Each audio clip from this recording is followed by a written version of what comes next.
0, 1. Let's get started. Hello and welcome to Beyond Top 10 Tennis. My name is Dr. Ashley Berge and I'm your host. If you're not familiar with my work or would like to learn more about it, head on over to AM8 International, the first tennis lab of its kind worldwide that is centered on delivering top 10 tennis rankings and is 100% backed by science. And I'm the author of 14 books behind multiple theories, and I've been an elite coach for over 20 years and work with athletes around the world, Europe, the United States to Australia. I'm also the world's leading authority in this space with my research coupled with my extensive coaching background, being responsible for landmark findings to deliver the next generation of play. With new foundations this season of my two latest releases, my tennis black book, Federer, Nadal, Serena, Djokovic, and my brand new release, my tennis workbook this season is like none other before. So as always, buckle in and enjoy the ride. Welcome to another edition of Beyond Top 10 Tennis. Today's episode it's almost a bit of a crossover, coupled with our typical weekly episode, but also we've got the championships literally kicking off in less than 24 hours time. Roughly actually 12 hours we're at now, but I have had to hold off on sharing today's episode because the live rankings were only actually updated today, which means there's been a bit of a lag from that perspective, so we can share, I guess, more concrete updates. That said, WTA rankings have been updated. However, ATP Tour rankings, I believe we still have a bit of a lag going on. So given that and taking that into consideration, it looks like I will be sharing with you. No, actually, I'm just checking. Typically, they actually don't update the results until, believe it or not, later. So this is actually really good. Don't worry, everything's okay. So look, if you've been with us for some time now, thank you so much. We would not be here without you. If you are new, welcome. As always, I would encourage you to get your hands on these two. And yes, all those texts in the background. However, these two that came out roughly in the last 6 months, Christmas time, in March, they're really your starting points. If you've been following along, you should be actually, look, there's a bit of a crossover. You should be at the end of actually block 4, week 6 tasks, which was the case last week. So you're actually in a little bit of a window right now where you have the opportunity to take a couple of extra days rest, to have a little bit of a break. So you should have been, I guess, experiencing that over the last 3-4 days. So again, if you've been following the framework, the blueprint of your black book, you know, since it goes for 48 weeks of the year, an additional 4 weeks have been interdispersed within the book to allow you essentially forced rest periods, as well as other weeks throughout the season. We spoke about this a few weeks ago about periodization and how to plan your schedule, etc. And this is really important. That said, your workbook should be being completed every week, irrespective what block you're in. It's all uniform. And as well, at the very beginning of the book, you'd have, for example, your year of review and also your season schedules in there per quarter. If you are a top 10 player, top 100 player, etc., Grand Slams would be in there. Third quarter in there obviously would be the championships that you are playing Wimbledon this fortnight, whether it's for 1 week, 2 weeks, hopefully 2 weeks, depending obviously on that level that we have been sharing, and obviously to amp up that level. This one, so both of these bad guys right here, and depending on your level, depends on what book in the background is going to be most helpful for you at this point in time in your career. Hopefully you've made your way through a number of them. The later half, for example, also plays inside top 50, top 30. Really serious about progressing at the Grand Slams, this year's championships, for example, implementing the 7 keys, the 8th key. 8th key is really what you're looking for. If you're a top 100 looking to track forwards, you're looking at higher frequency integration, adoption of those keys into your game. And that's what's really powerful about the data, being able to share those key insights and which players have which keys, for example, and how we can tell. What's really important, a few weeks ago as well, you would have seen a couple of books in the background with markers. If not, track back, I think, to about 2 episodes back, maybe 3. And believe it or not, I actually went through all of those books from a couple of seasons ago, pinpointing what I said about what player, for example, at that point in time, and how many players. I think there's been, I shared, I think this last week as well, about a 90% success rate of players that I flagged, and if they would obviously either progress or regress. And I think we're at about 90% of players inside the top 10 right now, how our data was that strong. So if you want to be one of those players inside the top 10, it's about understanding what you really need to do to get there, to stay there, and how all of these texts background, the ones I just shared, really set those foundations. Really, really pivotal. All right, without getting on too much of a sidetrack, we've got a really big episode today, so buckle in. WTA tour is here, ATP tour's over here. You can't see this hand, so it's off screen for those who are looking at the video. What we're going to do, we're going to recap the past week on both tours, as we typically would do, and then we're going to head on over to the championships. So I'm going to leave that, excuse me, for the second part of today's episode, and we will look at the WTA tour, ATP tour separately, and really dive in, and time permitting, we will go back to jotting down some notes, as I did with you during the French Open, and just really looking at the data and what we're looking at, players that will be potentially progressing and not. Oh, there's always going to be those anomalies there, and we did experience that, and you saw that really firsthand at the French Open, early in the year Australian Open, when we did something different. So we might do something similar at the championships this year as we did with the Australian Open, so a little bit different to the French Open. We'll see how the next fortnight goes. But I think we're going to have some surprises, maybe not some other surprises, but we'll see. But I'm really excited the rankings have been updated, because we've got some, I think, some really positive news to share about certain players that I've spoken about over the last couple of weeks. All right, so kicking off WTA Tour, here we go, big episode today.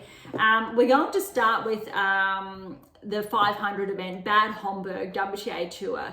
I was looking forward to this because it really was Swiatek's first tournament back on grass. Sabalenka was back last week, had this week off to prepare. Swiatek, different route, for example. Obviously, Gauff was last week. Pegula played this week. Paolini as well. So some players did play, other players didn't play. Some other players I don't think played at all, or they fell early and chose to have this week off. So it really depends on how players have crafted their schedule for what works for them, whether they were starting to peak and then needed a bit of a lull to rest, or they had that rest period integrated already, so then they started to play and look at peaking and hopefully carrying through that peak through the championships. So there's 2 different ways that players do it. There's not necessarily a right or wrong. So Sabalenka, for example, I'll say chose one path. Swiatek, a different path, just for a comparison. Some players have played all the way through. Alcaraz Sinner, similar to Sabalenka, for example. Fritz has played the last 2 weeks, for example, post the French Open, because it's really a very small window players have to rest right now. Obviously, some players have played the lower tier events, have been playing all the way through. They're typically the players who are going to fall in the earlier rounds, when they haven't had enough rest to let the gains settle, in a manner of speaking. So think about it, if you're in the gym, for example, you're putting the work in, but you still need that rest period. So for your muscles to obviously hypertrophy, all of that stuff, to really, the fibers where they break, then they restore, that whole thing. So I won't get into that. And for Bill, tennis play is very similar, where it's rest. Let's work towards hitting that peak so you have enough of a downtime to reap the rewards, so to speak, for them to integrate themselves into your game so you're set towards to progress towards that next peak. So again, some of this may be mumbo jumbo, but in your black book, I talk a lot about peaking and how to establish that baseline, what you need to do that. And when we see that, how we know players are more prepared to work towards that peak, or if they're on a current peak and they're able to maintain that. It's really interesting, and it's absolute for players who want to stay inside the 8%. So top 10, 8%, 2%, etc. How to develop a top 10 tennis ranking, that one right there. To understand more, 7 keys ones are right there. So of AM8 International, Amazon, so irrespective of where you're based in the world, you can get your hands on any of those ones there.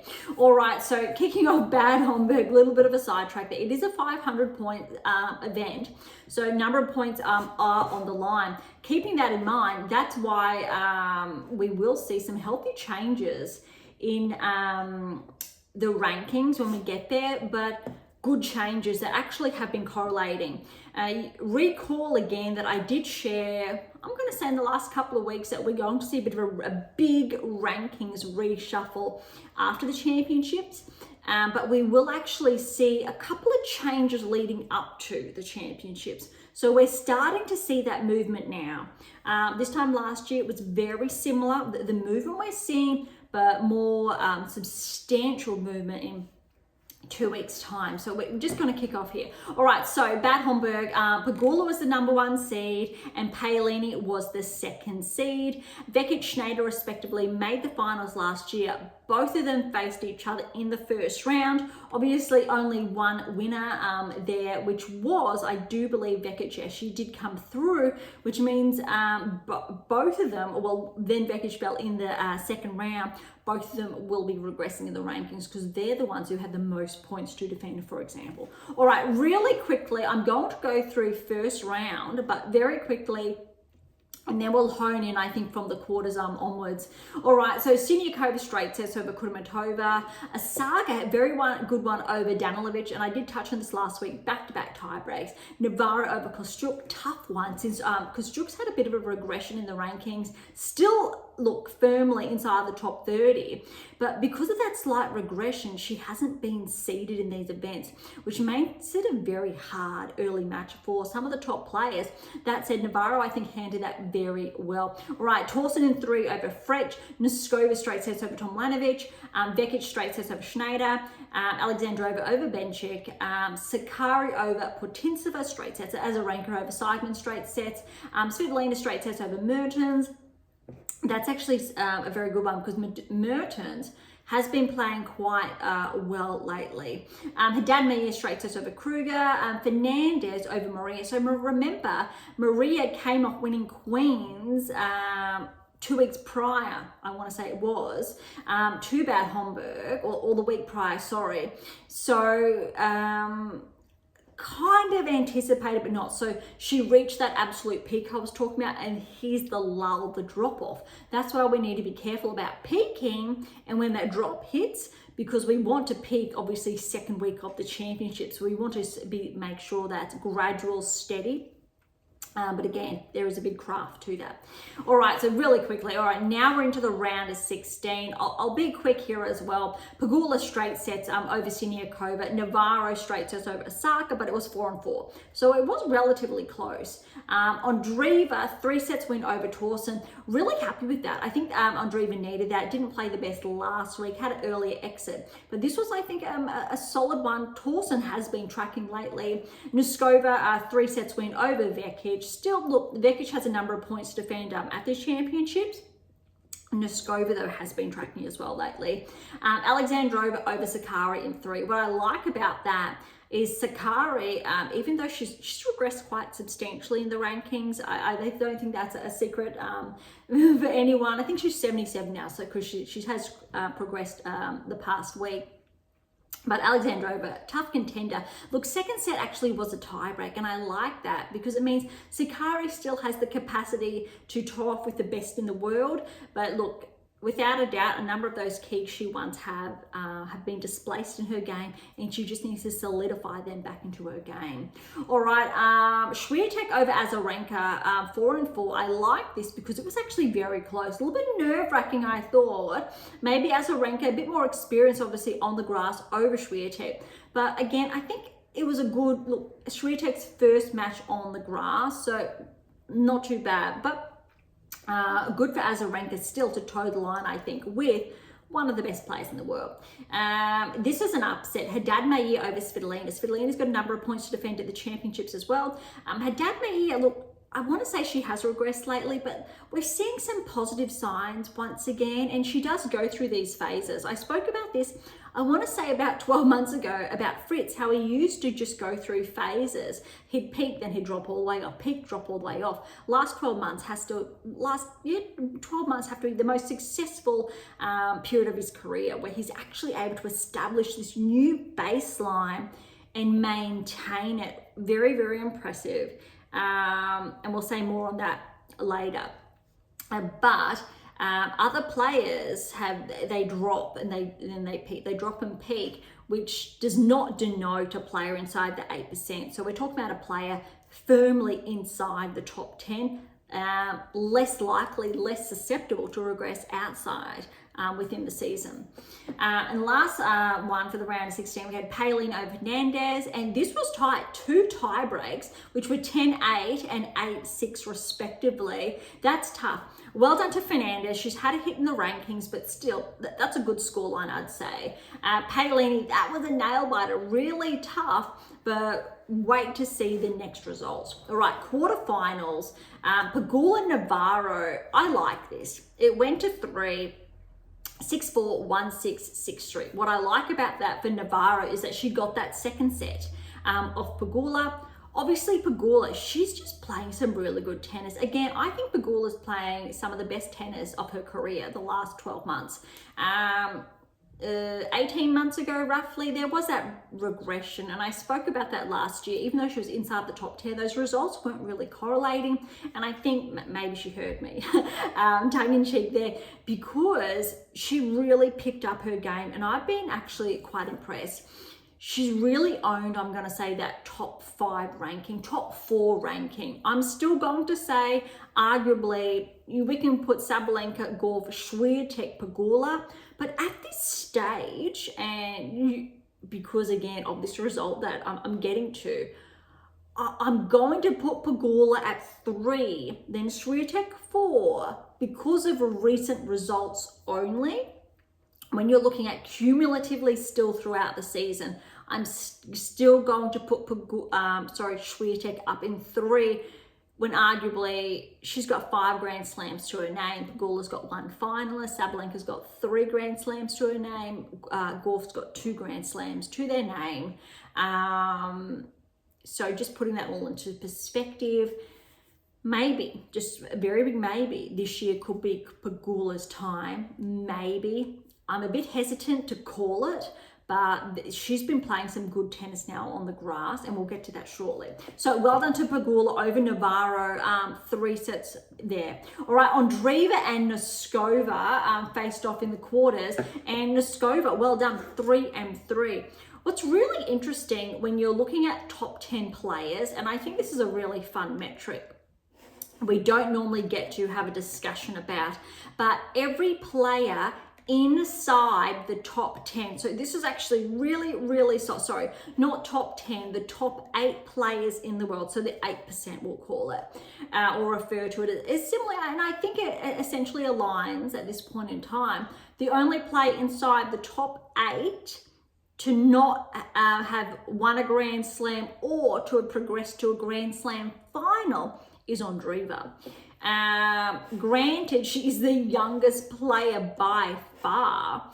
What I like about that is that if the 8% remains true, Andreeva is actually on this curve. Within the next, arguably, I'm going to say 18 months, we should very well see Andreeva lift a championship. Potentially not Wimbledon, maybe a hard court where we know she performs exceptionally, even on the clay, exceptionally as well.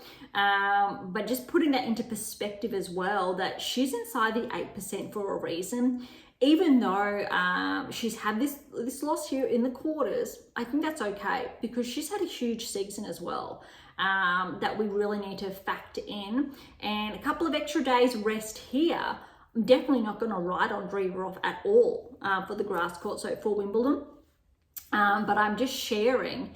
Obviously, top 10, Badosa, Navarro, they're in there. But we're looking at, I think, a player that we know is on the cusp of reaching a Grand Slam final. Almost did last year at the French. So just almost on the cusp there. And similar to Gauff a few seasons ago before that happened to her, we're seeing similar patterns in Andreeva's game. And I think it's a really positive sign not too soon. And I'd be more confident if it's not this season, next season. And if that does happen next season, she's going to most likely follow a similar trajectory to Gauff. A finalist to winning a slam and potentially more slams down the road. And I think that could be very interesting to have Gauff, Andreeva competing. But there's the same, I guess, age range between, or actually no, there's 3 between herself and Gauff, I think, and Swiatek, there's that 3-year gap, and Swiatek, Sabalenka, there's that 3-year gap. So it's a little bit interesting there. There's not as many at the same, or they didn't come on tour at the same time in that manner of speaking. All right, I'm getting a little bit sidetracked there. Next quarter we've got to discuss is Swiatek, Alexandrova. Look, straight sets, still not, it was a tight one. We said Azarenka was tight. A little bit tighter here, 6-4, 7-6 to Swiatek, 7-5 in that tiebreak. Again, I like it. It's tough, very tough, but it's not being pushed to 3. But we can see those pressure point moments Swiatek's been able to handle quite well. So 2 wins there on the grass. Paolini, Haddad Maia, 7-5, 7-5. Again, another tight one for Paolini, but again, similar to Swiatek, I like it. We know how many points Paolini's got to defend. She was a finalist last year, and I like just how she's been pretty solid. Semi-finals, Pegula, Noskova. We know Noskova's been tracking. This did not disappoint. 6-7, 2-7 for that tiebreak. 7-5, 6-1 to Pegula. I think that last set, Pegula's experience did come through. But look, Noskova, she's been on the radar this season. Top 20, I think, is around the corner for her. Let's see, I think Noskova definitely has the potential to be the anomaly, I'll say, at Wimbledon, to make that round of 16 as that player ranked outside the top 20, for example. I really like how she's been playing. I'll share more on that, I think, in the future. I have touched on more deeply in previous episodes. Other semi-final, this was tough. Swiatek, Paolini. I would love these two, absolutely love these two to face off in the Wimbledon final, only because they're such, I think, they have very versatile games, very crafty, not necessarily power-based, it's just their style of play. And they both have the 8 keys in their game. Big fan. But I was this is the most impressed I think I've been about Swiatek on the grass, because 6-1, 6-3 over Paolini. Definitely would have favoured Paolini with her, I guess, her success rate last season.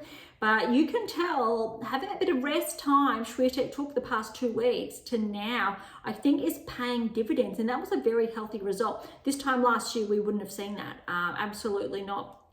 Definitely too burned out. And this was a very healthy metric, which means the finals, number 1 and number 4 seed respectively. Very weird saying Swiatek as a number 4 seed. But look, Pegula, Swiatek, this was close. I think there was only 1 break per set that I did see, or roughly thereabouts. 6-4, 7-5 to Pegula. And that's what I was insinuating very early on, that this is why Pegula, at this point in time, with her level of play, is that 3rd in the world opposed to 4. Cumulatively, it's the other way around. It's Swiatek, then Pegula. But right now, this is a very good peak. What I'm concerned with for Pegula, has she peaked too soon? not too sure. We're going to see soon. Has Swiatek left enough in the tank? Is this her new baseline to continue throughout the championships? Because I tell you what, if she's getting straight sets win over Paolini, and if she's very, very close to getting a win over Pegula, and if Pegula's level just drops, and let's say it was the other way around, we're seeing a very positive track. Pegula, however, if this is her baseline and she's starting to progress further, there's nothing saying Pegula can't make the finals with how she's been playing. And you really need to give her credit for it. Absolutely. So well done to Pegula. Well done to Swiatek. I think that's her first grass court final of her career, which is a little ironic to say, granted that she's got 5 Grand Slams to her name. Yes, predominantly the French, but she's got that US Open to her name. I believe she's made the round of 16 quarters at Wimbledon before. I think I saw a metric like that, but I could be wrong. So I really want to just focus on Bad Homburg, first grass court final, really positive metric. And that's why we're seeing Swiatek back inside the top 4 in the world this week. And I'm happy about that because we're seeing the rankings shift, like I have shared previously, is overdue, even though we did see that regression after the French and after the clay court season, understandably, but it's shifting back, which is really good. And I hope that highlights to all of you listening that how powerful the data is, that I did share that despite that regression, they were out of alignment, the rankings were, and that the corrections were coming, and we're seeing that now. All right, that is Bad Homburg done. Let's head on over Eastbourne. I think we've got a number of surprises happening there. Just to refresh, we had Kazakhina as the number 1 seed in Eastbourne, Krejcikova number 2 seed. I'll go really quickly for the first round because most of them we touched on last week, but I'll just pull out some important ones. Lulu Sun upset Kazakhina in 3 sets first round, but we know how well Sun did last year at Wimbledon, so this wasn't that surprising, but I think it was a really good match for Sun over Ju. Joint got the win over Jabeur. Look, Maya Joint, she's an Aussie, she's an up-and-coming Aussie. She has skyrocketed up the rankings. I think she got to the 3rd round last year at the US Open. Bam with her rankings, decided not to play in the NCAA, was going to play, 18 years of age. She's now 19 years of age, just turned, I think, in the last few months. But she's now almost inside the top 50 or thereabouts. She is now Australia's number 1 women's player. We have not seen a player, a female player, skyrocket up the rankings this quickly since I'm going to say Sam Stosur actually. Ash Barty did, but really on the double scene before she realigned obviously on the singles, and then she obviously did with the singles, and I think the rest is history, what she achieved. But Maya joined, we know Stosur's in her corner, Fed Cup captain. I'm sure she's got Barty's ear as well, but to be fair, she only relocated back to Australia, I think, in the last 18 months, 2 years. So most of her training was actually overseas. So I want to be really careful there. And we're seeing that Alex de Minaur, for example, a lot of his training was overseas as well. Even though, and we see that typically, different players going to different countries for those developmental years, those formative years, until they hit pro, for example. Osaka, we know she did a lot of her development, for example, in the States, but represents obviously Japan. So I'm a little bit biased in respect to a country in the system, because I know that there's still that disadvantage there, or it's not as solid as maybe a player could insinuate that it is. So loving to see Joint and Aussie track up the rankings, and I think it's a really good sign for Australian tennis, for women as well, because we have not seen that, or a female player inside the top 50 for a few seasons. Tomljanovic, she was almost inside the top 30 a couple of seasons ago, had that regression though. So really good to see that, especially over Berge, who's been playing some really good tennis. All right, Raducanu, good win over Lee in 3 sets. Good to see her pushed there. Kenin actually fell to Birrell, and she's an Aussie that started to peak. Inside the top 70 she was, career high ranking. I've spoken about that previously, and that was an upset. That has to be one of Kimberly's best wins of her career, I think. Very, very solid there. Pavlyuchenkova, good to see her back over Tomova. Tomova, I believe, had a number of points to defend, so she has regressed in the rankings this week. That was in 3 sets, very tight. I believe Pavlyuchenkova saved a number of match points there. Rakimova over Kokureto in 3. Stearns over Zhu, straight sets. I did share this last week. Yastremska over Lynette, with the Lynette retiring in the second. Jones over Min in straight sets. Iyala over Bronzetti. 0-1 Iyala. That was a bit brutal there.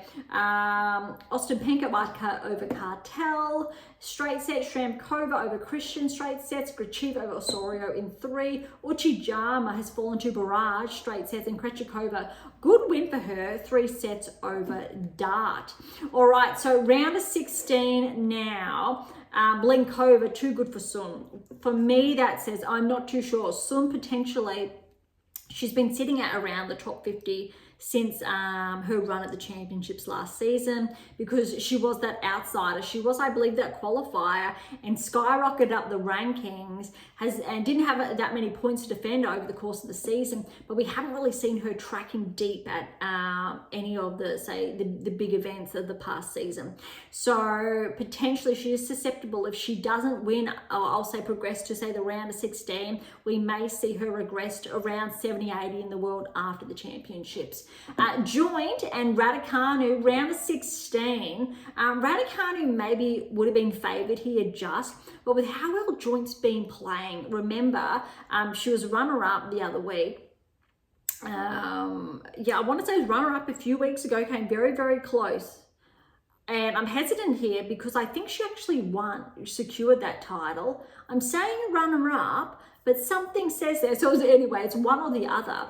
But look, too good for Raducanu. Look, 4-6, 6-1, 7-6, so 7-4 there. But I like that. We know how well Raducanu can play on grass. Joint, she is an Aussie, which means there's almost that innate ability to just play on the grass, but also the hard there. So I'm liking this. Pavlyuchenkova, too good for Birrell, 5-5. Great to see Pavlyuchenkova playing some good tennis again. We know she, former top 20 player, former top 15 player actually. She's been a Grand Slam finalist before. She's been around for a number of years, so it'd be really good to see her, you know, push inside the top 30 again. Stearns has fallen to Rakimova. That's a big upset there. Yastremska over Jones. Now remember, the week before, Yastremska did make the finals of an event. So Yastremska, I think, is still one to watch because she's going into Wimbledon not seeded. Iyala Ostapenko, Ostapenko did have to retire in the 3rd set there. Hopefully Ostapenko's recovered for the championship. She is still in the draw to play. So hopefully this was minor. But look, Ostapenko got that 1st set over Iyala 6-love. Iyala 2nd set 6-2. Then she was up 3-2 in the final set. Then Ostapenko did retire. Gracheva over Shramkova, another upset straight set, and Krejcikova, a 3-set win over Barrage. This is good for Krejcikova, getting some wins under her belt, even tough ones. But it was 3rd set, 7-3 there. All right, quarterfinals, we've got Blinkova Joint, but way to go Joint, 6-4, 7-5. Pavlyuchenkova over Rakimova, way to go Pavlyuchenkova, 6-2, 2-6, 6-love, solid. Iyala, good win over Yastremska, an informed player at the moment, 6-1, 6-2. That was very solid. And then Gracheva got the walkover over Krejcikova because she had to retire, unfortunately. Really hoping Krejcikova's healthy for the championships. Whether or not she can defend her title, who knows with how she's been playing. But let's remember, last year, Krejcikova wasn't really considered, or she wasn't a favourite to win the championships, and she kind of came out of nowhere. Even though she's still a solid top 10, I think she was top 15 at that time player, or top 20. Actually, no, I take that back. top 30. I believe it was top 30. She was still seeded. Had a recent regression in the rankings. But yeah, then skyrocketed back inside the top 10 or thereabouts. So hopefully Krejcikova is healthy. That's all I think we can hope for there. Semi-finals, joint Pavlyuchenkova over Pavlyuchenkova 7-5, 6-3. Look, playing some of the best tennis of her career currently. So into her second final in I think the last couple of weeks. And then Iala Gracheva, well done to Iala, 3-set win over Gracheva, 7-5, 2-6, 6-3. The final, joint Iala, two up-and-coming players. Look, joint 19 years of age. Iala's now, I think she's 20 years of age. And I think it was the youngest final in a number of years, like in a couple of decades, for example. And I love this. 6-4, 1-6, 7-6 in the third set tiebreak, 12-10. How amazing is that? Well done to joint, but also well done to Iala. We are seeing that next generation I've been talking about. Some really positive signs for both of these players. Look, to put that into perspective, Andreeva's younger. She's a top 10 player, but she's younger. But we're seeing two players around that age bracket progressing. Look, Gauff's younger, yes, but again, just two players, a similar age range, starting to track. But this is the next generation we're talking about. Swiatek leads it, Ian Gauff, for example, for that age bracket, because Sabalenka is just a little bit older, but still in that range, but more of a stretch, I'll say. Swiatek winning a slam when she was a teenager, that wasn't, say, the case for Sabalenka, that's okay. There's zero correlation with, say, a teenage winner to not. But it's going to be interesting to see if Sabalenka can maintain her peak towards, say, 30 years of age. Swiatek, if she can, towards, say, 27, and if Gauff can, towards, say, 24, because of that 3-3-3 age gap. But what we're seeing is a couple of younger players coming through, and we've seen it happen on the ATP tour with Rune, Alcaraz, Sinner, other players there. But we're seeing some of the younger players now starting to have some good results on the WTA tour. All right, that's the event. So they're the winners for Eastbourne. Let's head on over to the rankings. I really want to keep in mind, as far as these rankings are concerned, they do not depict the seeds. And something really interesting is Boisson, after, I think, skyrocketing up the rankings after the French Open, the cutoff for Wimbledon had already happened, which means Boisson had to play qualifying. I think that's a bit unfair. But because that's how it works, her new ranking high wasn't considered, so she had to qualify. And unfortunately, I think that would have been her first match first match on the grass this season. And she lost, I think, in a tight 3-set in the qualifying. So unfortunately, we won't see Boisson, Lois Boisson, in the main draw of the championships. All right, a lot of movement this week, a lot of ones, twos, etc. So I'm going to focus on just the big ones this week. Gracheva, 19-point progression, 92 in the world. So I believe she's back inside the top 100. I don't think it's her first time, but I definitely could be incorrect. So if it is, congratulations, but up to 92 in the world. That's a big bump there. Azarenka is back inside the top 100. Briefly was bumped outside last week, so we didn't look at her ranking, but now back at 87 in the world. She will be playing, obviously, the championships, because again, those seedings were taken, I believe, last week's rankings, but the cutoff for the players were prior to the French Open. So that's why Azarenka obviously has been included. Hopefully that makes sense. That has been clear. All right. Again, looking at the big movers, there's not too many. Rakhimova's up 7 to 80 in the world. Blinkova's back 9 to 78. Sakari's up 8 to 77 in the world. That's a good one there. Just noteworthy. Vondrousova 73 in the world. Obviously, big push last week, but I still think Vondrousova is a dark horse for the championship. That's going to be really interesting to see. For perspective, Boisson, she's just back one, but she's 66 in the world and had to qualify because these rankings or these new rankings were not taken into account. All right, Iala, courtesy of making the finals, an 18-point progression. That's huge to 56 in the world.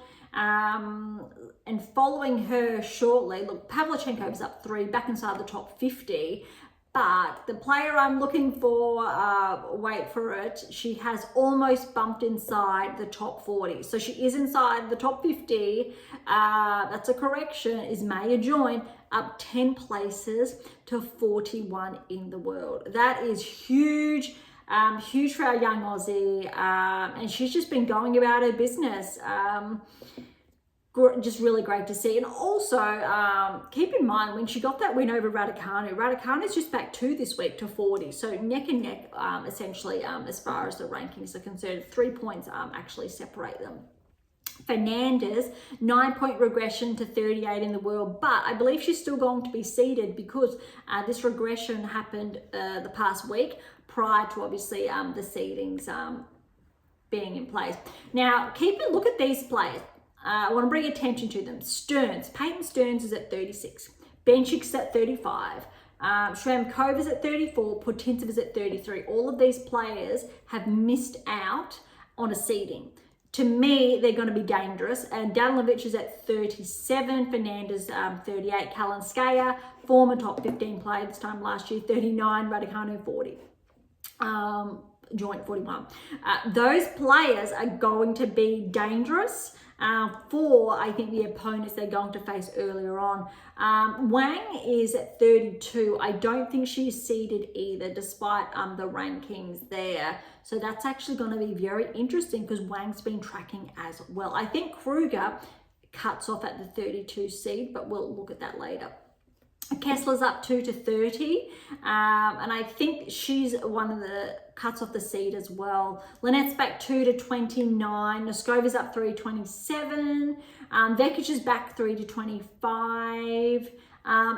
Small bumps here. Ostapenko back 1, but we've got, Fretch, Mertens, Torsen, they're all up 1 respectively. Same with her dad, Mayer, but she's at 20. Kazakina's back 2 to 18. Alexandra is at 1 to 17. Krejcikova, she's at 1 to 16. Schneider's back 3 because she didn't obviously make the finals there, so she's at 15.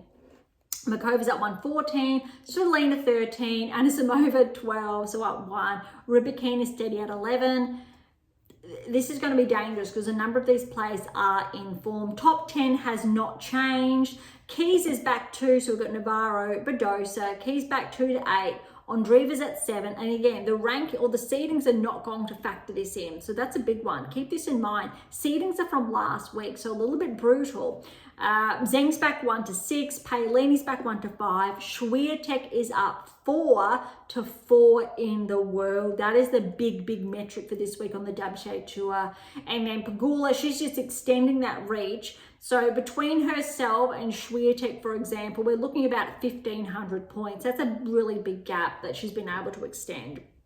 And then obviously between herself and Gauff is almost at 1,500 as well. But between Gauff and Sabalenka, she's extended that. Look, almost 4,000, not quite. There's about 3,500 points in there or more than that, thereabouts.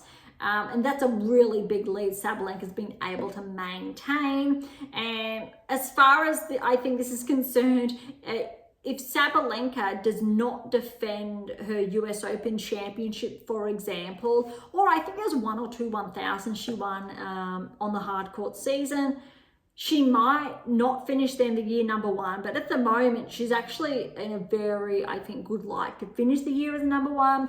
I think for Swiatek to gain ground, she would probably need to win Wimbledon, have a deep run at the US Open, and notch up, let's say, 1,000 events, or have some deep runs really in the hard court season. Gauff is within reach by all accounts. Maybe she could win the US Open, but she'd probably need Sabalenka not to make the finals. It's tough. Sabalenka has a very good lead, probably kind of like this time last year that Swiatek had. She had a very big lead, in all fairness, on Sabalenka, and then Sabalenka just flipped it. Well, the script was just flipped there, right? With Sabalenka taking charge. But I think we're going to learn a lot in the next couple of weeks on the grass court season, and then who's able to really take advantage on the hard courts, because that's the tail end of the season where we're really going to see the rankings shift and take place. All right, that's it for the WTA Tour this week. Let's just keep that in mind. Heading on over now to the ATP Tour, and then we'll get stuck into the championships. All right, so kicking things off with the Mallorca Championships. It's a 250. Shelton was the number 1 seed here, and Auger-Aliassime was the 2nd seed. I'll go really quickly through some of the first rounds. We did touch on, I think we touched on most of these last week. So let's dive into the round of 16, because I know we're getting, today's a very big episode. All right, round of 16, we had Shelton and Teen. Lerner Teen had his breakthrough essentially this year's Australian Open, but he's upset Shelton 6-4, 7-6, and that was 7-2 in that tiebreak in the round of 16. That's huge. Let's see how Shelton eases into those first couple of rounds at Wimbledon, because this is probably not the best result here. And again, top 10. I'm thinking maybe Shelton might not, but I think it's also going to play luck of the draw, especially with his game and his serve. He definitely has the capacity to have a pretty good run. Mute has upset Altama. That's a big one. 2 tiebreaks there. 7-3 in both of them. Michelsen over Holt. Good one. Straight sets. Bautista Agut. Straight sets over Tomic. Diallo. 3 sets, over Dejeri. As anticipated, I'm going to say Greekensborg over Quinn, straight sets. Middlevich over Sorflin in 3. Third set, there was a tiebreak in 7-4. Auger-Aliassime over Rintenek. I'm not too much surprised there, and that was a straight sets. Quarters, however, we've got the seeds have already dropped, as far as Shelton's concerned, for example. So Mute over Teen, straight sets. Michelsen's the 3rd seed, straight sets over Bautista Agut. Greekensborg 4th seed, straight sets over Diallo. Auger-Aliassime 3-set win over Medjedovic. Semi-finals, we've got Mute's upset the 3rd seed Michelsen 6-4, 7-6.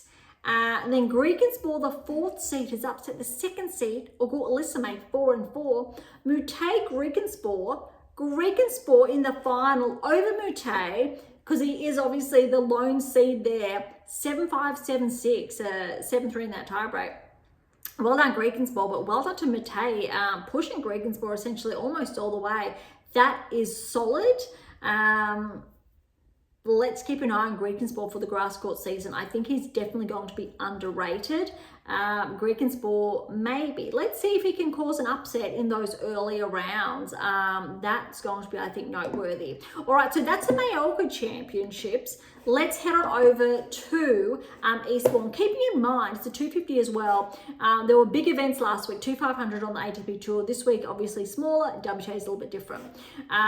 We did touch on, I think, most of those first round results, round of 32. Just double checking that we did most of them. Yeah, I think we've done most of those. 2nd seed is Paul, 1st seed's Fritz. I will kick off round of 16. Fritz and Fonseca, I think this was the popcorn match that everyone was anticipating. Fritz just managed to pull through, but well done to Fonseca, I think, pushing Fritz all the way. 6-3, 6-7, 5-7, 7-5. Well done, Fritz, but well done to Fonseca too. I think Fonseca could be a bit dangerous in those earlier rounds. That's going to be interesting. 1st, 2nd round, who he's going up against, but Fritz, I think, is even more dangerous. But we'll touch on that shortly, because keep in mind, a little over a week ago, Fritz won the Boss Open. He was on fire. And wait till you hear about this week's result. Garon over Fernley, straight sets there. Menzik over Opelka, straight sets. Daduch Vakina in 3 over Duckworth. Harris over Bellucci, straight sets. Humbert over Sonigo, straight sets. Brooksby over Borges. A little bit surprising there. Brooksby lucky loser, Borges 8th seed. 4-4 to Brooksby. Evans has upset Paul. That's a big one. Paul, I think he made, I'm going to say, the quarters last year at Wimbledon, or thereabouts, around 16 quarters. So he's got points to defend, and Evans has upset him. 6-4, 3-6, 6-3. Let's see if Tommy can turn that around and at least push for the round of 16. All right, quarterfinals. Fritz over Garon. 7-5, 4-6, 7-5. David Fokina has upset Menzies 6-4, 7-5. Homburg over Harris 7-6, 6-1. And Brooksby over Evans 2-3. Semi-finals, we've got three seeds left. My apologies. And Fritz, David Fokina, and Brooksby. Homburg. Brooksby is the not seeded player. He's the lucky loser here. Check this out. Fritz over David Fokina in 3, 6-3, 3-6, 6-1. Brooksby's upset Homburg 6-7, 7-9, 6-4, 6-4. Neck and neck. The final, we got Fritz into another final over Brooksby 7-5, 6-1. He's defended his title, so that's why we're not going to see a bump in the rankings, even though this definitely would have pushed Fritz, I think, to 4. He's still at 5, I believe. But that's 2 titles on grass in, I believe, as many weeks. Or I think we had a week in between and then, right? You have to, with the data, you have to see Fritz with a deep run at the championships. Where I'm hesitant about going, is this Fritz's year to get a Grand Slam to his name? Or is this the Grand Slam we're going to see Fritz go all the way? Maybe, definitely maybe. I think the draw is definitely going to factor into that. But the only concern I have, is it too much too soon? Or is this Fritz's baseline? If this is Fritz's baseline and we see Fritz bump it up at Wimbledon, absolutely is Fritz in form to win his first Grand Slam. Absolutely. However, if this is too much, because he's been playing a lot of tennis, there's a number of 3-setters in there, some straights, but a number of 3s. If it's a bit too much too soon, because we haven't seen as many players with this many matches since he's got 2 titles to his name on the grass already. Haven't seen this happening with any other players across both tours, which means maybe he could fall short in those later rounds. Maybe he doesn't have enough left for a big 5-setter in the semis, let alone finals, for example. But I think with how well he's playing, I really want to see Fritz semi-finals, hopefully finals. I think he's done his dues. Similar to Zverev, though, arguably, you really need to put Fritz ahead of Zverev this season with how well Fritz has been playing. And also earlier in the season where Zverev had that chance to close the gap between himself and Sinner, he wasn't able to. The pressure was too much. And all of a sudden, Alcaraz just, bam, back to second in the rankings. Zverev lost that big opportunity that he had, and essentially it looks out of reach now, unless I think he claims a Grand Slam this season. But I really want to say that I need to favour Fritz over, I think, the likes of a Draper or Zverev with how well he's been playing, in all fairness. All right, let's head on over to the rankings. That is the Lexus Open done. Rankings starting off at 100, but again, really quickly, because keeping in mind this does not reflect the seeds or the draw at the championships, so we're just looking at the movement. So looking at this movement, we're really going, this play has been progressing. Maybe there's a bit of a warning there for the draw at the championships, because again, we're seeing a player tracking that maybe others have not been paying as much attention to. All right, so pretty steady around the top 100. Vukic is a 13-point regression back to 93. Queen's up 6 to 89. Small movements. Tabilo, 24-point regression to 84. That's a tough one. I believe Tabilo was top 30 about 18 months ago. Potentially, I think. Silic, look, he's up to 83. I think Silic on the grass is dangerous. Whether he can make a run to the round of 16 or not, I'm not too sure. But I'm not writing anyone off who's gone deep at the championships before. No way. Corrick's still a little bit of ground, up 3 to 81. Shanks back 4 to 80. All right, I'll try to focus on the bigger ones. Here we go. Mutay, a 14-point progression to 69 in the world, courtesy obviously of last week. Middlevic is up 5 to 68 in the world. Teens up 5 to 62 in the world. A lot of movement. Fonseca look 3. He's up 3 to 54. Monfils is back 6 to 48, but look, still steady inside the top 50 there. A lot of movement around, say, 50 to 40, just the 1s to the 2s. Look, Quarter's back 2 to 33, but he will be seeded, I believe, at the championships. But he's taken a bit of a hit because he was inside the top 25, or he has been this season. I believe he got to 20, maybe 19, but hasn't been able to maintain that peak. He is, look, 24 years of age, inside that younger bracket that we were talking about earlier, but he's just not at the same height as other players. Michelsen's at 132, but keep in mind, he's only 20 years of age. So, but I want to see more of him to see if we're going to see more tracking. He did start at 2 the beginning of the season, but still very healthy inroads for a 20-year-old. Bublik's just back 131. Fortunately for, I think, other players, he is going to be seeded. I think that's a very, very, always very important metric. Grekenspor's up 5 to 29. He will not be seeded. So keeping in mind, he's just won a title the past week. He's going to be, I think, quite dangerous for those earlier rounds for whoever he's going to be facing, which we'll touch on shortly. All other players inside the top 20 are steady. A bit unusual to see Tsitsipas back at 26. Let's see if he can have a deep run at the championships or not. Humbert's up 2 to 18. No other movement that we're really seeing there. Look, Fils is at 16, but I believe he's withdrawn, so he's not playing. So we will see other players bumped up, I think, a place at the championships. I could be incorrect, but I'm pretty sure that's what I have heard.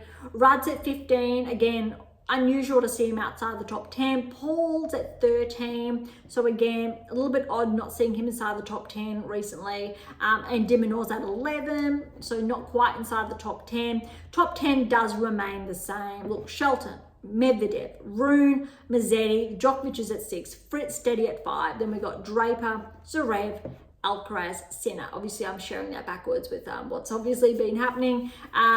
This is going to be a really interesting, I think, week or fortnight. If Alcaraz does not defend his title, he's still going to be number 2 in the world. Sinner, he doesn't have that many points to defend. He's going to be steady, I believe, at number 1. Very, very big gains. And look, Draper's got a lot of points to win here. Fritz, defend, yes. Djokovic, let's see how far he goes. But I think if Djokovic does not progress, say, to the finals, he'll still firmly be inside the top 10. He could potentially be bumped to like around 8 or 9, depending on how other players do go. Medvedev does have a number of points to defend. Same with Mazzetti, it looks like. But it's going to be interesting. This fortnight is going to be very, very interesting, I think, to see how well players can track, if they can defend their points or not. All right, so all said and done across both tours, I just want to keep in mind before we do head on over to the championships. Last week, Vondrousova with the win, Wang was a runner-up, Kessler with the win, Yastremska runner-up, Alcaraz with the win, Lecheka runner-up, Bublik with a win, and Medvedev runner-up. Keep that in mind, plus this week's results. And then the week before, which was grass, so keep that in mind, the week before was grass, Maria with a win, Anisimova runner-up, Mertens with a win, Rus runner-up, Jovic with a win, Marina runner-up, Fritz with a win, Zverev runner-up, Diallo with a win, Berge's runner-up. So that is the grass court season. So keep that in mind. And that's very, very important. All those players who have reached a final or reached a final where they won runner-up or not, you know they've got a number of matches on the grass. And again, including this week's results that we've just touched on. So let's head on over. we'll look at the draw first before we look at obviously anything to do with order of play. But while we go through this, let's have a look at potential third round matchups. Look, Sabalenka's got a qualifier. Sun has Buskova. Raducanu has Zhu, Vondrousova, Kessler. Looking at the screen right there, second round potentially is Raducanu, Vondrousova. Vondrousova's got the title the past fortnight. Sabalenka's been playing still solid. Let's go with Sabalenka, and I'm writing this down with you. Sabalenka and Vondrousova for a third round. That is going to be spicy. Let's see if that does play out. Keep in mind, Kessler is the 32nd seed, so we're really relying on Vondrousova's recent peak to see if she can do that. All right, we've got Mertens, Fruhvirtova, so Mertens has a qualifier, Lee Golbig, Gracheva, Sasnovich, Bonda, Svitolina. Automatically putting Svitolina there essentially. This is tough. Mertens on paper, we want to put Mertens there and Svitolina. I'm a little bit hesitant though. Look, Mertens pretty solid, but I'm kind of leaning towards Lee or Golbig, or maybe Gracheva having a breakthrough. Svitolina. So look, I'm going to put Mertens down, but a question mark there because there's not too much essentially supporting any of these players to really make a big impact. But Svitolina still need to really keep her in the running. All right, the next section we are looking at, this is a block, but I think this is the biggest or one of the biggest first round encounters on the WTA Tour, Badosa and Bulter. That's tough, very, very big. So much so, I'm not too sure who to put because we haven't seen enough of either of these players on the grass. I'm going to put Bulter. I'm really going to put Bulter to get through to the third round. I'm going to put a question mark there. She's got a home crowd. She played some good tennis, not this past week, but the week before. Look, Badosa is definitely favoured per her seeding, her ranking.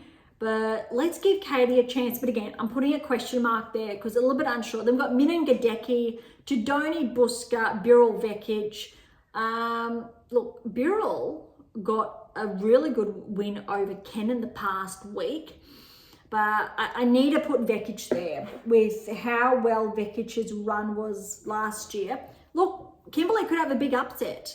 But I'm really going to... And there's two Aussies in this section too, but not being or trying always to be subjective here, or objective, my apologies.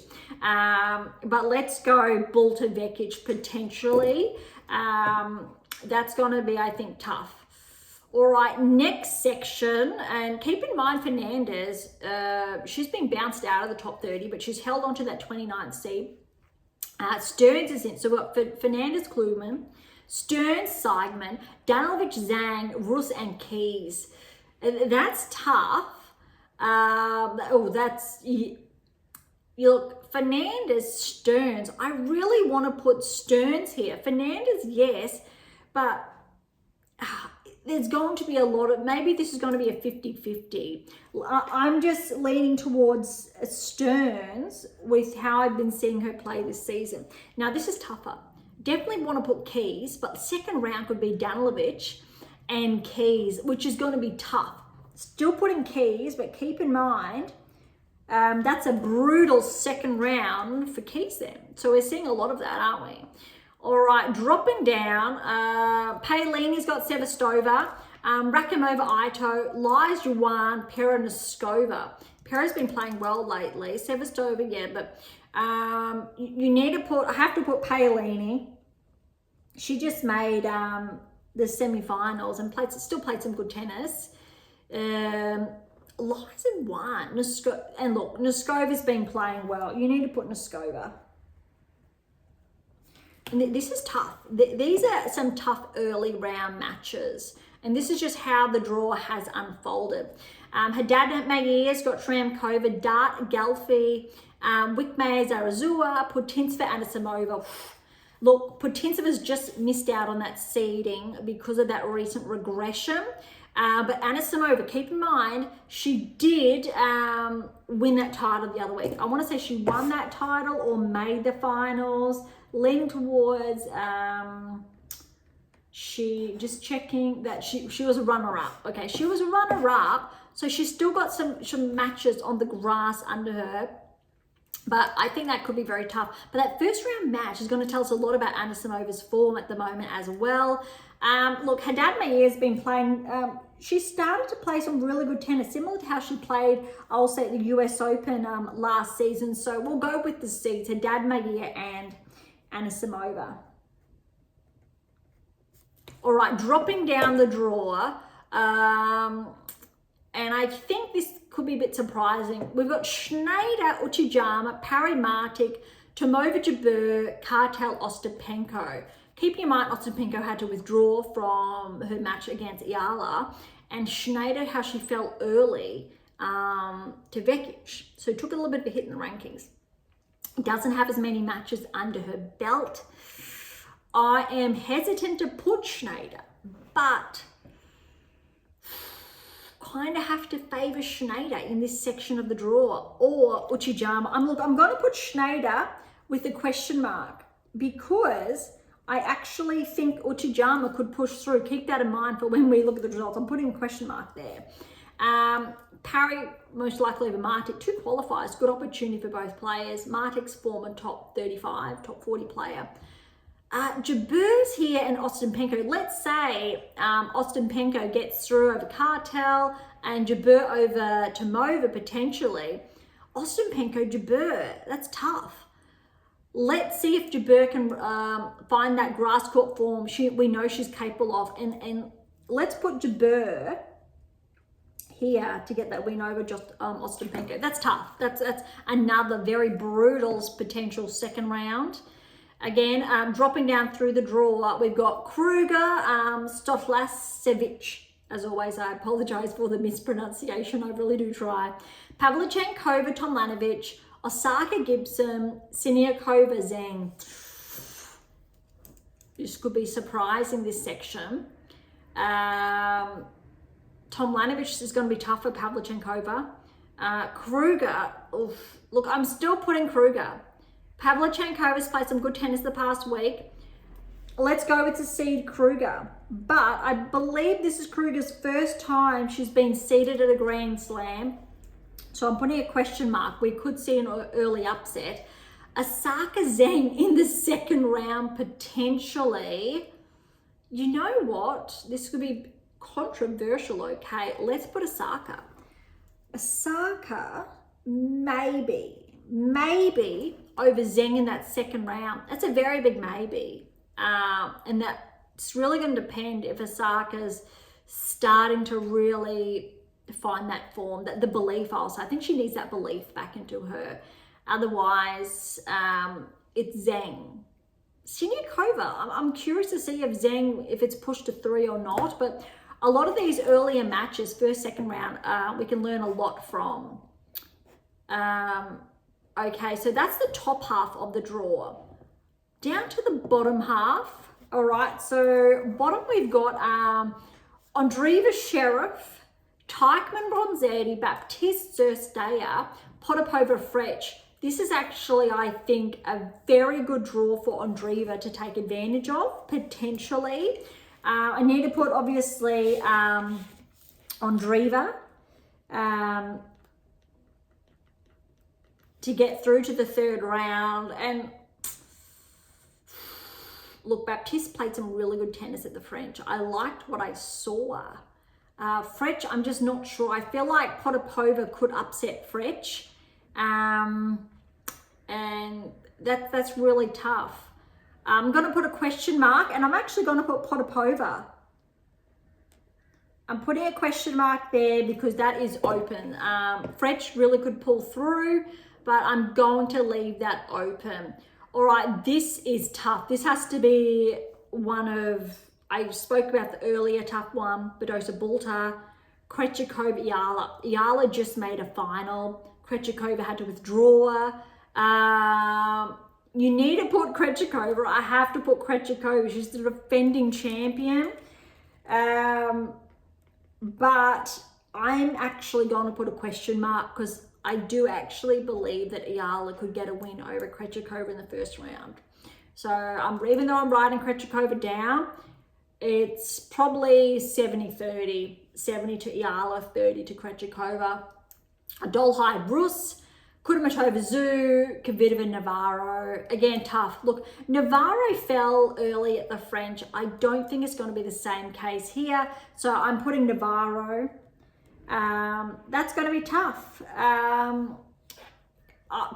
Kvitova maybe. I believe it's her last championship before she retires. Would love to see her go out with a bang.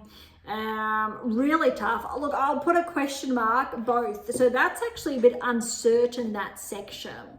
A little bit of bias, I think, there with just some really great players and up-and-coming players. Makova, Wang. That's a tough one because we know how well Wang's been playing. Sonmez Christian, Lemens Jovic, who had to qualify, Hon Alexandrova. You really need to go with Makova, but I think Wang could cause an upset. Makova, let's see how she goes. Somers, Christian Lemons, Jovic, Hon Alexandrova. Look, Alexandrova's been playing some... Yeah, I need to put Alexandrova. Tempted to actually put Jovic, to see Jovic, even though she's a qualifier, to see if she can push through. But let's see. I think it's looking all right. All right, Lynette Jackie Moe had to qualify. So remember, she had that blockbuster, I want to say it was around a 16 or quarters at the French with Boisson. Must have been around a 16. I had to qualify though. Boisson did not qualify. So she's got Lynette. Parks Benchik, Volnets Maria. So remember, Maria won Queens. Kokureto Pagula. So if Pagula faces Maria in the second round, that'll be interesting. We still need to favour Pagula. Benchik hasn't been playing the best lately. Lynette there. I'm going to put Benchik nonetheless. Let's see, Benchik and Pagula. Let's see. This is tough. Look, we've got Swiatek, Polonina Kudermetova. Now, Polonina Kudermetova made the finals in Brisbane. So she's been playing some good tennis this season. Career high ranking, I think, but not so much recently. McNally Barrage, Osorio Collins, Edavajek, and Kostyuk. I hope I've pronounced that correctly. I'm still going to put, potentially you've got Collins, Kostyuk, second round. That's going to be a big one. Still going to favour Swiatek and Kostyuk. And I feel like these two have been meeting a lot, and it's just almost ironic that Collins always seems to fall in Swiatek's section of the draw. Same with Ostapenko most of the time. All right, Torsen Watson. Great to see Watson given a wild card back. Kalinskaya, that's Stojanovic, Sakari, Blinkova, Evanescen, Rybakina. So need to really put, yeah, I'm pretty comfortable. Even if Kalinskaya, Torsen, I'm comfortable. Sakari and Rybakina could face off in the second round, but Torsen, Rybakina, I think that's pretty reasonable for how both of these players have recently been playing. All right, dropping down to the next section, we've got Kazatkina, Arango, Bagu, Juan, Starbutsiva, Jones, Joint Samsonova. This is really an open section of the draw, I think. But notice, Joint Samsonova. Samsonova's got the 19th seed over Joint. Look, you really need to favour Samsonova. She's seeded, but look, I'm going to put Kazatkina. Hasn't been in the best form, but let's see how she can go. And let's be a little bit controversial here and put Joint. She just won a title. She's been playing some exceptional tennis. Can she ride that high? to get over Samsonova, because if Joint gets over Samsonova, she's basically got, I will say, she's favoured per ranking to get through to the third round if she gets over that first hurdle. Kasatkina just needs to find that form. We haven't really seen it, but I'll give her the benefit of the doubt. All right, next section, Kenin Townsend. Townsend's had to qualify, but there's a Miniero side, Azarenka Zakharova, Yastremska Golf. That's actually a tough first round for Golf with Yastremska, how well she's been playing. Keep in mind, Yastremska has made a grass court final the past few weeks. Still putting Kenin to get through, but she did lose early the past week, but I'll give again the seeded player benefit of the doubt. Azarenka potentially and Golf second round. That's tough. Yastremska, but look, you still need to put Golf there. That's the women's draw. That is really tough. Just wow, because what that really essentially means is we're looking at Sabalenka playing Svitolina in the round of 16. Potentially, if we put that for the round of 16, let's go Bulter, Keys playing each other, round of 16, potentially. Paolini, Anisimova, round of 16. Jabeur and let's go Kruger, round of 16. And again, these are very big maybes. I'm just putting dots there. Andreeva, look, Krejcikova, Navarro, potentially. Third round. I'll give Krejcikova if she stays healthy. Leaning towards Navarro. There's question marks with both those players. Makova and Bagula, round of 16 maybes. We've got Swiatek, Rybakina, round of 16 maybes. Kasatkina and Golf, round of 16 maybes. Now, look, it's all there. Potentially, we are going to see, look, you need to go 70-30, 70% of that potentially. Well, I'll go 80-20, 80% of that we really should see come through. Other 20%, not so much, but we'll review that as we go. Really quick peek at the actual draw. I think I've penned down most things, most surprises that we're looking for round of 16. I'm going to hold off on really diving into that until we have third round results wrapped up to really have a closer look at round of 16 quarters onwards, because there's just a lot to consider, I think. And we've got a lot of, I think, look, we've got 1, 2, 3, 4, 5, 6.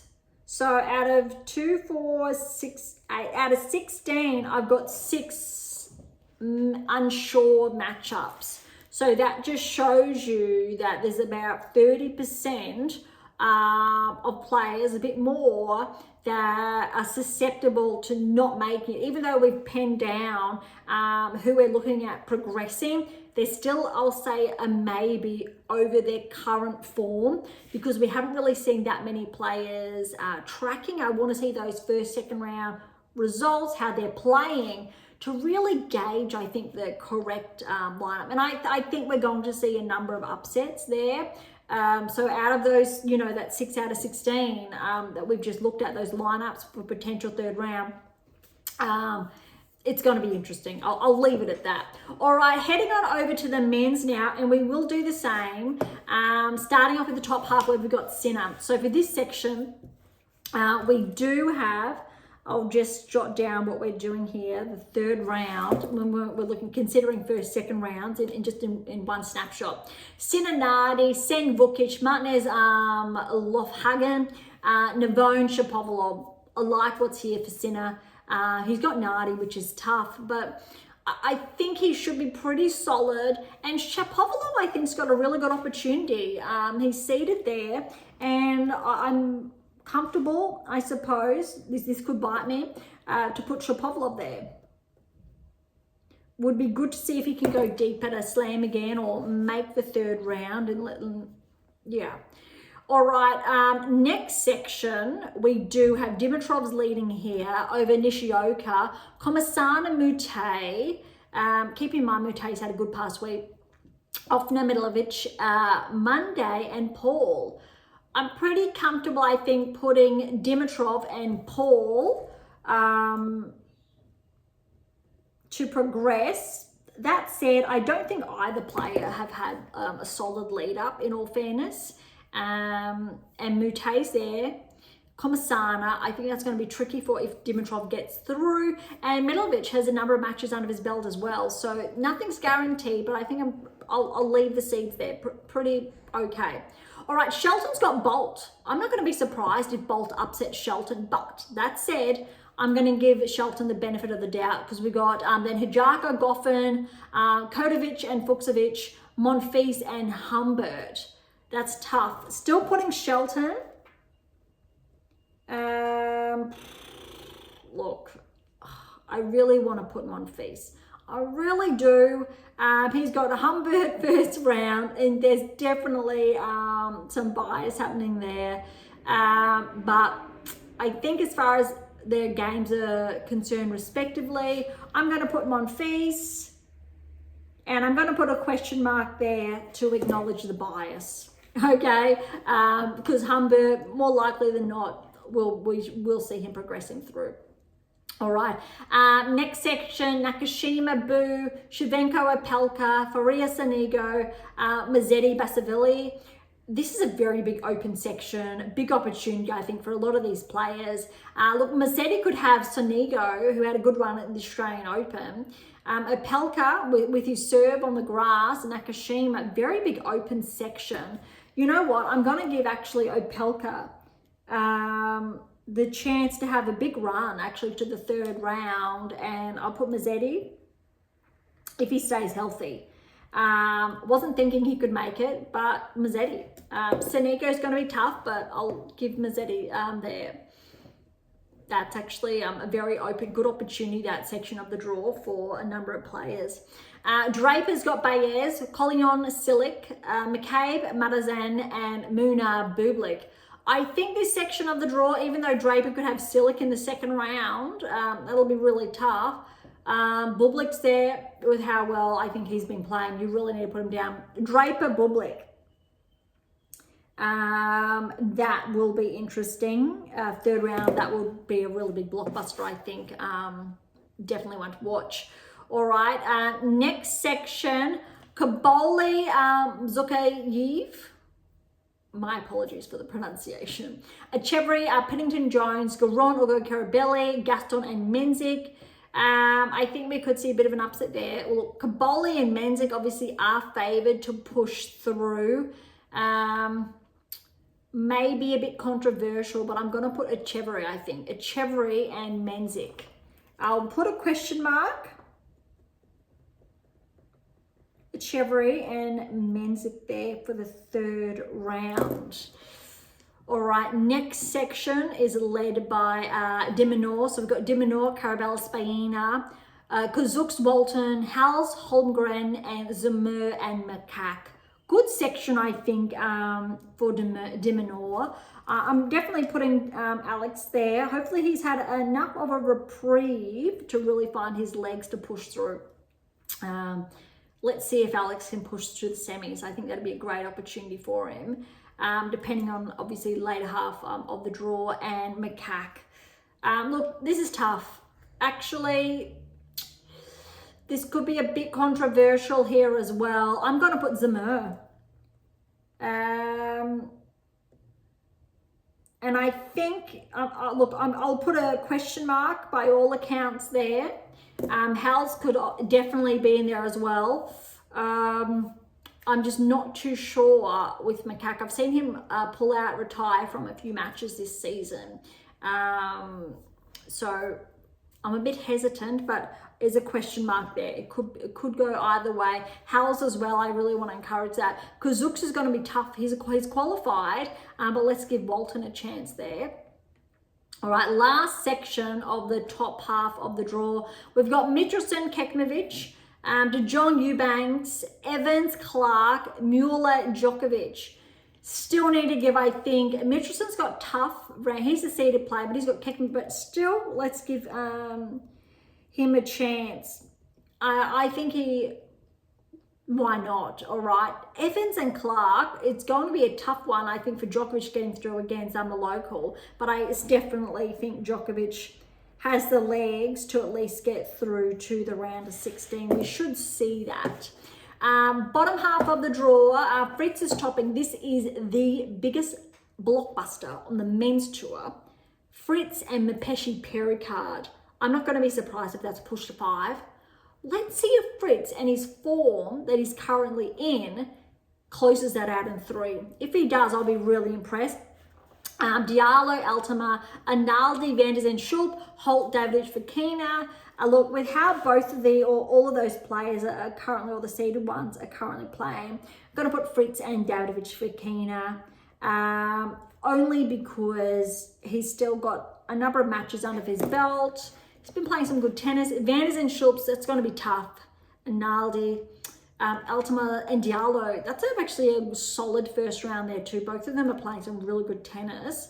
So a bit tricky, I think, those earlier rounds for Fritz. He's really going to have to pull on that form that he's currently in.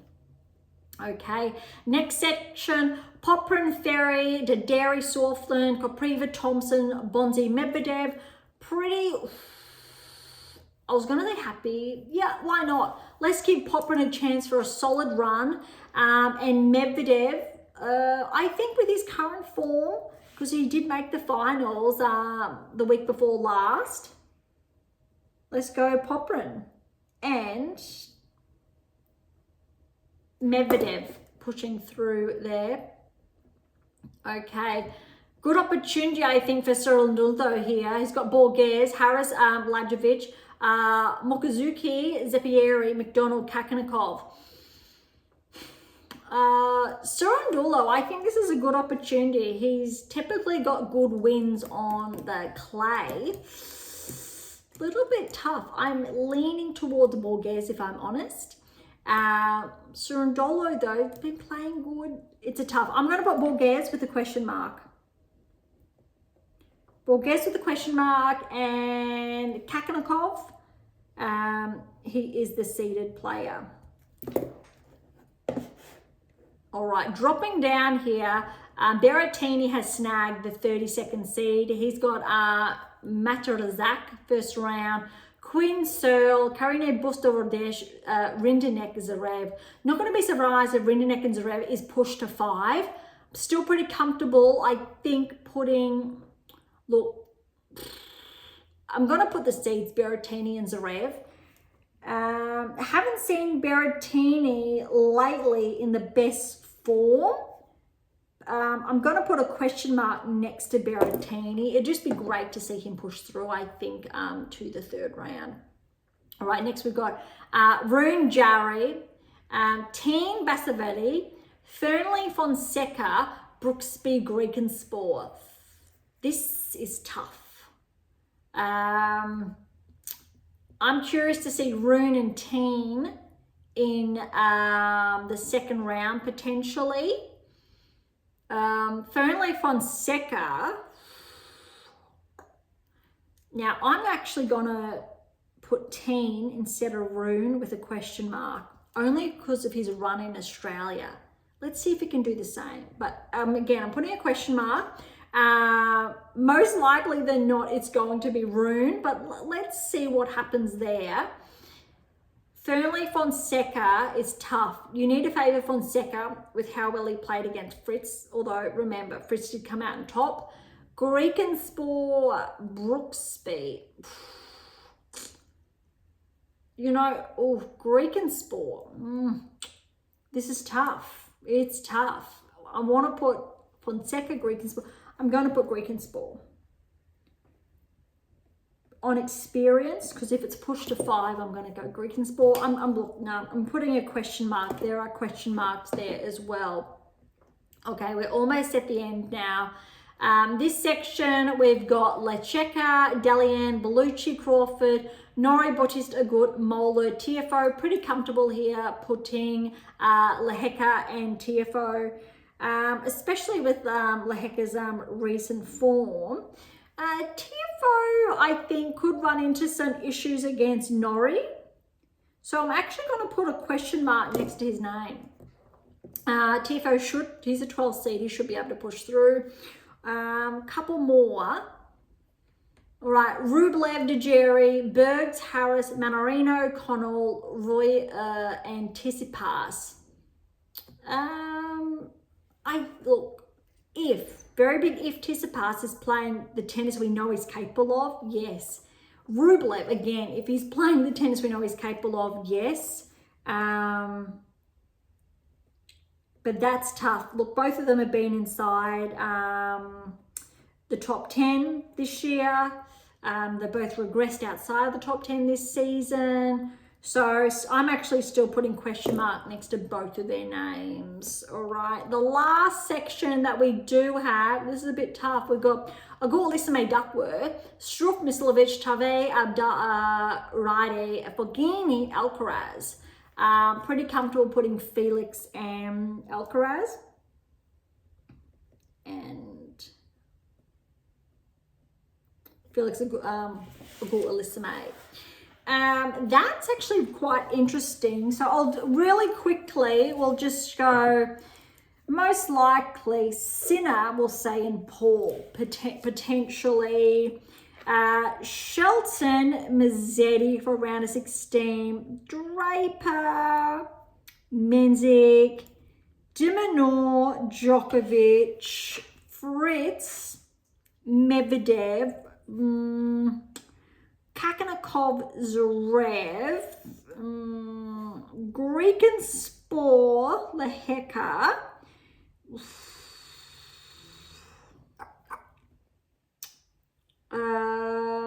this is tough. Rublev, Tsitsipas. All right, let's give Tsitsipas a chance, and Alcaraz for the round of 16. These are very big maybes. Very big maybes at this stage. There you've got it. You can zoom in, men's and women's, just to keep me honest as well. I'm happy sharing all of that. And again, we've got, look, we had 6 on the WTA tour that had question marks. Here we actually have 1, 2, 3, 4, 5, 6, 7, 8. 50%. 50%, so 30% WTA. There's actually a 50% uncertainty on the ATP tour, which actually tracks, which correlates with the fluctuations we've been seeing this season across both tours. So recall previous episodes where I've shared on the why behind that, the anomalies, etc. We saw that last season on the WTA tour. We're seeing it this season on the ATP tour, and how I predicted that, and it has been coming true so far this season. Taking into consideration, I think, the differences between both tours, and specifically I think on the ATP tour, how we are most likely going to see the anomaly remain true. So what this essentially means is that as far as the round of 16 is concerned, we're going to most likely see more discrepancies than not. We kind of saw a similar trend at the French coming through, more or less so on the WTA tour over the ATP tour. We saw it starting to align, but ATP tour just lagging a little bit. But I think in the later rounds, we will see them more uniform. But I definitely think we are going to see a little bit of a window as far as round of 16 on the ATP tour is concerned. But let's see how, I guess, the first week of the Grand Slam does play out. All right, that's it for this week. A very big episode. Not this week. We will catch up with other episodes, special editions for the championships. We'll do a rundown of all the rounds, different insights. We'll see if they're going to be really jam-packed or I'm unsure if we're going to make them a little bit more concrete. We'll see how the next week and two do unfold, but as always, you will have those intermittent, I'll say, special editions nonetheless. All right, so thank you so much for listening. To grab a copy of my brand new releases, my tennis workbook over here, or my December release, my tennis black book, Federer, Nadal, Serena, Djokovic, head on over to AM8 International or Amazon, so irrespective of where you're based in the world. And these two are your must to kick things off. For any comments or questions, head to AM8 International or topic thread, or leave comments directly on YouTube or Spotify. To interact with Beyond Top 10 Tennis, catch up on our blogs, or sign up to my newsletter. All links are in the episode notes, as well as how to access Pink Octopus books to Spruik. And if you enjoyed today's episode, please subscribe, like, share, and all of the above. Beyond Top 10 Tennis exists for you, so please consider sharing us near and far. And if you're serious about heading towards the top 10, or want to know what your game is missing to secure that maiden Grand Slam or more, don't be shy. Come and say hi. All right, on that note, thank you so much for listening. I am so incredibly grateful. I'm your host, Dr. Ashley Morgan Berge, and this is Beyond Top 10 Tennis.